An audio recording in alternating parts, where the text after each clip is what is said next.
I've always been associated with him.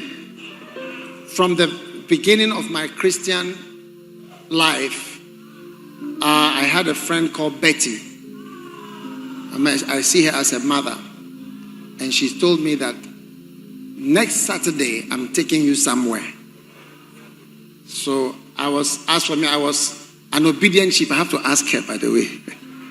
So she organized me, and Saturday afternoon, I was at the airport students hostel. That is now, I think, the Ministry of Foreign Affairs. But there was an international students hostel there.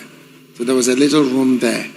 And Archbishop was then called Brother Nick. He had just come from Nigeria. And the way we knew that he was from Nigeria was that he had white shoes.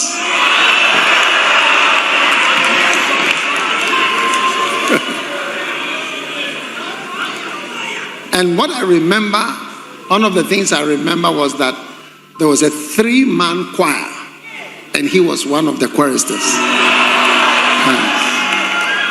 And that is when I saw that he had a singing ministry as well. So after singing powerful songs, and then he preached. So that was when I first interacted with him. And whether it is when my father died, he was the only pastor who came there. When I was launching my book, Loyalty and Disloyalty, he was the one who came there. When we opened our Vision bookshop, he was there. When Juanita, Mrs. Saki, died, he was there. He was there with us to Winneba. Gave thyself holy conferences in London, in Ghana. Many, we have been together many times. So,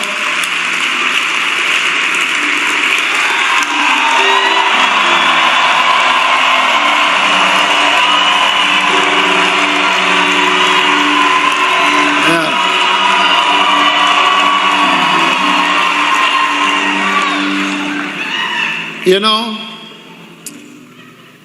when you see how people are not able to stay connected for a long time, I'm happy. I was telling him that I'm happy that I'm sitting by him and he's sitting by me, because we could easily not be sitting by each other. It's like we don't talk. It's a common what? Adult problem. Can somebody pour some water on this guy?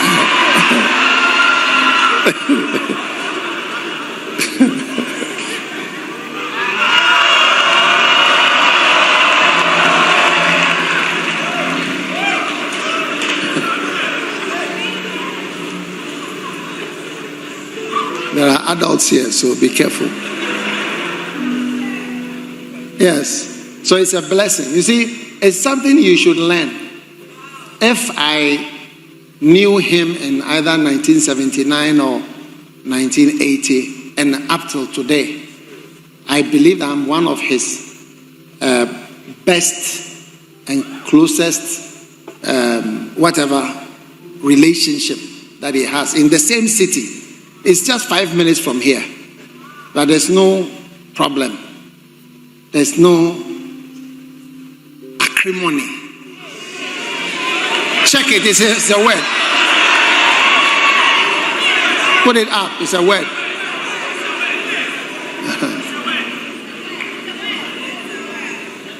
There's no struggle.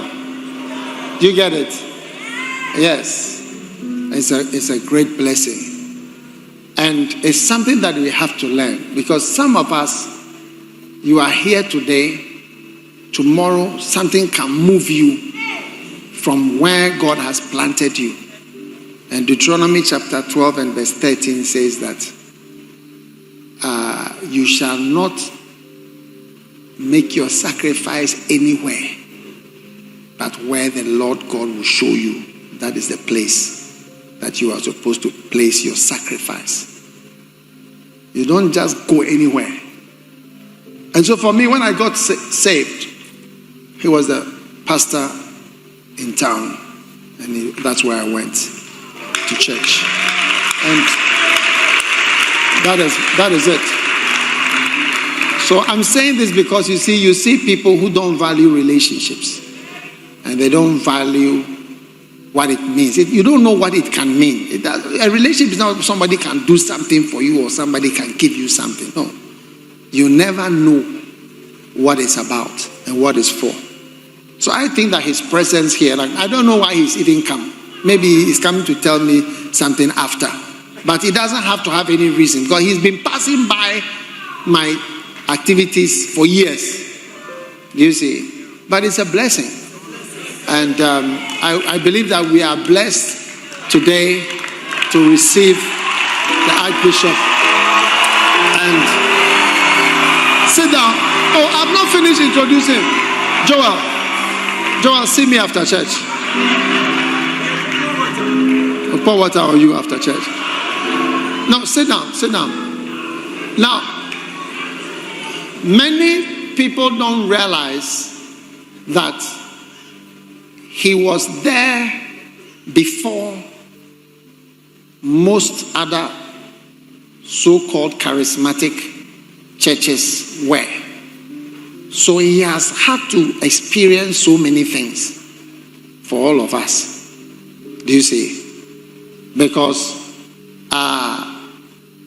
that is sometimes the nature of what it's like to be first.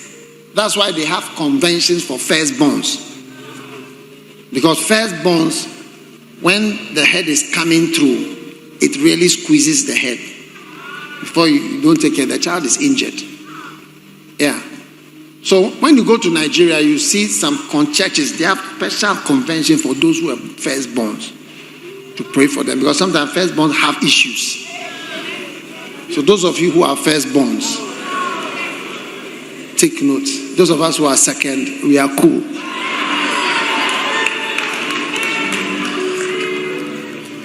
But Archbishop, we thank you for the bullets you have received for all of us. The insults.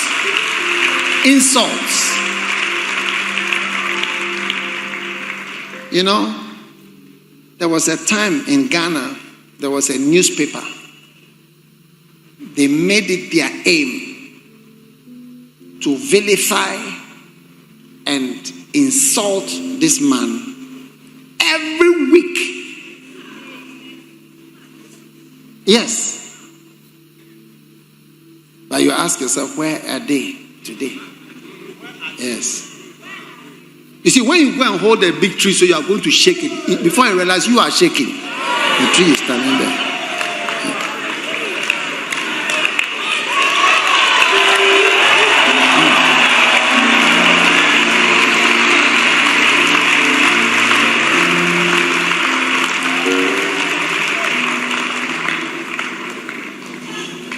So it's a blessing and an honor for us to receive someone with a lot of scars, injuries, wounds. In the spirit cry, if you check, you see that he may even be bow-legged by now. Yes. John Wesley was bow-legged from riding horses. All these scars and wounds are evidence of what have you been through. Yeah, one day he told me, it's not about what you have done, this and that and that. It's what have you been through and what have you survived. And it's true. It's true. It's true. Can you go through and still have a good spirit and a sweet spirit? Will you still love God and be happy after?